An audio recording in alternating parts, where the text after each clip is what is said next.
In today's video, I'm going to teach you how to change the download location for files from Google Drive on your computer. This process will help you ensure that your downloaded files are stored in the exact location you want, whether it's for better organization, increased storage space, or just personal preference. Let's get started.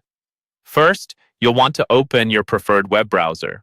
Once that's loaded up, navigate to the Google search page. In the search bar, you're going to type "How to change Google Drive download location." Now, press enter. Doing this will bring you a list of resources and guides that specifically discuss changing the download location for Google Drive files. Upon seeing the results, you should browse for a reliable and straightforward guide that fits your needs. Typically, you're looking for resources that provide a clear step-by-step process, one that's easy to understand and follow. Now, let's focus on changing the download location. For this, you'll need to access your Google Drive settings. So, ensure that you're signed into the correct Google account from which you'll be downloading files. If it's your first time, you might need to install Google Drive on your computer. But don't worry, Google provides a straightforward setup process so that you can do this easily. Once you have access to your Google Drive, go to your settings. You'll find this by clicking on the gear icon, which is usually in the upper right corner of the Google Drive interface. Clicking this will open a drop-down menu where you'll see an option labeled Settings. Select it to proceed.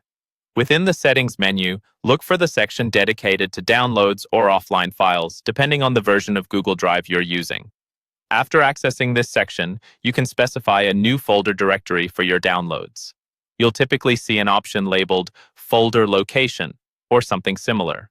Here, you have the choice to browse your directories and select the exact folder where you want your files to download.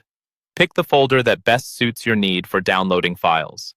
It might be a folder on your desktop for easy access, or perhaps a folder on an external drive if you need extra storage space. Before you conclude, make sure to apply your changes and save them. Most of the time, there will be a Save or Apply button you need to click to ensure your settings take effect. You'll know the changes have been successfully applied when Google Drive confirms that your new download location is updated. And that's pretty much it. By following these steps, you will have successfully changed your Google Drive download location to better accommodate your personal or professional workflow. Remember, having your files in the right place can save you time and make your digital life much more organized.